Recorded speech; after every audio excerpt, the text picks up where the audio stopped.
ಶ್ರೀರಾಮ ಸಮರ್ಥ. December 13. ಭಗವಂತನ ಸೇವೆಯು ಶುದ್ಧ ಭಾವನೆಯಿಂದಲೇ ಆಗುತ್ತದೆ. ದೇಹವೆಂದ ಮೇಲೆ ಹೃದಯ ಹಾಗೂ ಬೇರೆ ಅವಯವಗಳು ಇದ್ದೇ ಇರುತ್ತವೆ. ಆದರೆ ದೇಹದ ಎಲ್ಲ ಅವಯವಗಳು ಸರಿಯಾಗಿದ್ದು ಹೃದಯ ಮಾತ್ರ ನಿಂತು ಹೋದರೆ ಎಲ್ಲ ಅವಯವಗಳು ಸರಿಯಾಗಿದ್ದು ಉಪಯೋಗವಿಲ್ಲ. ಆದರೆ ಹೃದಯವು ನಡೆಯುತ್ತಿದ್ದು ಬೇರೆ ಅವಯವಗಳು ಕೆಲಸ ಮಾಡಲು ಸಮರ್ಥವಿಲ್ಲದಿದ್ದರೂ ಮತ್ತೆ ಉಪಚಾರ ಮಾಡಿ ಮೊದಲಿನಂತೆ ವ್ಯವಹಾರ ನಡೆಸಲು ಶಕ್ಯವಿರುತ್ತದೆ.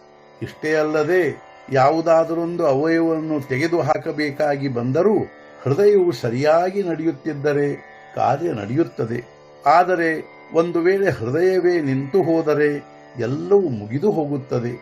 ನಾಮವು ಈ ಹೃದಯದಂತೆ ಇರುತ್ತದೆ, ಉಳಿದ ಸಾಧನೆಗಳು ಬೇರೆ ಅವಯವಗಳಂತೆ ಇರುತ್ತವೆ. ಆದ್ದರಿಂದ ನಾಮವಿಲ್ಲದೆ ಉಳಿದ ಸಾಧನೆಗಳು ಫಲದಾಯಕವಾಗಲು ಶಕ್ಯವಿಲ್ಲ.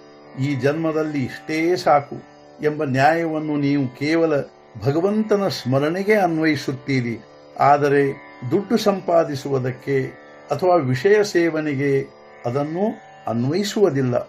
ಇದಕ್ಕೆ ಕಾರಣವೇನೆಂದರೆ ಭಗವಂತನ ಸ್ಮರಣೆ ಮಾಡದಿದ್ದರೂ ನಡೆಯುತ್ತದೆ ಎಂದು ನಿಮಗೆ ಅನಿಸುತ್ತದೆ. ಪ್ರಪಂಚದಲ್ಲಿ ಯಾವುದನ್ನು ಪ್ರೀತಿ ಎನ್ನುತ್ತಾರೋ ಅದನ್ನು ಭಗವಂತನ ಕಡೆಗೆ ಹೊರಳಿಸಿದರೆ ಅದು ಭಕ್ತಿಯಾಗುತ್ತದೆ.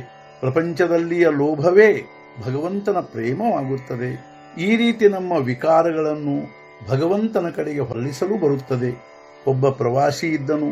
ಅವನಿಗೆ ಗಾಡಿಯಲ್ಲಿ ಕೂಡಲು ಉತ್ತಮ ಸ್ಥಳವು ಸಿಕ್ಕಿತೆಂದು ತನ್ನ ಸ್ಟೇಷನ್ನಲ್ಲಿ ಇಳಿಯದೆ ಗಾಡಿಯು ಕೊನೆಗೆ ಎಲ್ಲಿ ಹೋಗಿ ನಿಲ್ಲುತ್ತಿತ್ತೋ ಅಲ್ಲಿಯವರೆಗೂ ಹೋದನು. ಹಾಗೂ ಅದೇ ಗಾಡಿಯಿಂದ ಅವನು ಪುನಃ ತಿರುಗಿ ತನ್ನ ಊರಿಗೆ ಬಂದನು. ಅದರಂತೆ ಜನ್ಮ ಮರಣದ ಪ್ರವಾಸ ನಡೆದಿರುತ್ತದೆ. ನೀವು ಆ ಪ್ರವಾಸಿಯಂತೆ ತಿರುಗಿ ಬರಬೇಡಿರಿ. ಪ್ರವಾಸದಲ್ಲಿ ಬಾಳೆಹಣ್ಣು, ಕಿತ್ತಳೆ ಹಣ್ಣು ಮುಂತಾದವುಗಳನ್ನು ತೆಗೆದುಕೊಳ್ಳಿರಿ. ಅಂದರೆ ಇಲ್ಲಿ ಮನೆ ಮಾರು ಕಟ್ಟಿರಿ. ಆದರೆ ನಿಮ್ಮ ಸ್ಟೇಷನ್ ಮಾತ್ರ ಮರೆಯಬೇಡಿರಿ. ಭಗವಂತನೇ ನಮ್ಮ ಸ್ಟೇಷನ್ ಆಗಿರುತ್ತಾನೆ. ಇತ್ತೀಚೆಗೆ ಶಾಸ್ತ್ರಿ ಪಂಡಿತರು ಕೂಡ ಭಗವಂತನ ವಿಷಯದಲ್ಲಿ ತಪ್ಪು ಹೇಳುತ್ತಿದ್ದಾರೆ. ಆದ್ದರಿಂದ ನೀವು ಮೊದಲು ನಿಮ್ಮ ಸಾಧನೆಯ ವಿಷಯವನ್ನು ನಿಶ್ಚಿತಪಡಿಸಿರಿ. ಆಮೇಲೆ ಪುರಾಣ ಪ್ರವಚನ ಕೇಳಿರಿ. ಬಹಳಷ್ಟು ಜನರು ಶಾಸ್ತ್ರ ಪ್ರವಚನ ಕೇಳಲು ಹೋಗುವುದು ಕೇವಲ ಜನರು ತಮ್ಮನ್ನು ಉತ್ತಮನೆಂದು ಕರೆಯುವುದಕ್ಕಾಗಿಯೇ ಇರುತ್ತದೆ. ಅಥವಾ ಮನೆಯಲ್ಲಿ ಸುಮ್ಮನೆ ಕೂಡಲಿಕ್ಕಾಗುವುದಿಲ್ಲವೆಂದು ಅಥವಾ ಬೇರೆ ಉದ್ಯೋಗವಿಲ್ಲವೆಂದು ಹೋಗುತ್ತಿರುತ್ತಾರೆ. ಹೀಗೆ ಮಾಡುವುದು ಯೋಗ್ಯವಲ್ಲ. ಶಾಸ್ತ್ರ ಪುರಾಣ ಮುಂತಾದವುಗಳಲ್ಲಿ ದೋಷವಿರುವುದಿಲ್ಲ. ಆದರೆ ಹೇಳುವವರು ಅದರಲ್ಲಿ ತಮ್ಮದಷ್ಟು ಸೇರಿಸಿ ಹೇಳುತ್ತಾರೆ. ಇದೇ ಬಾಧಕವಾಗಿರುತ್ತದೆ.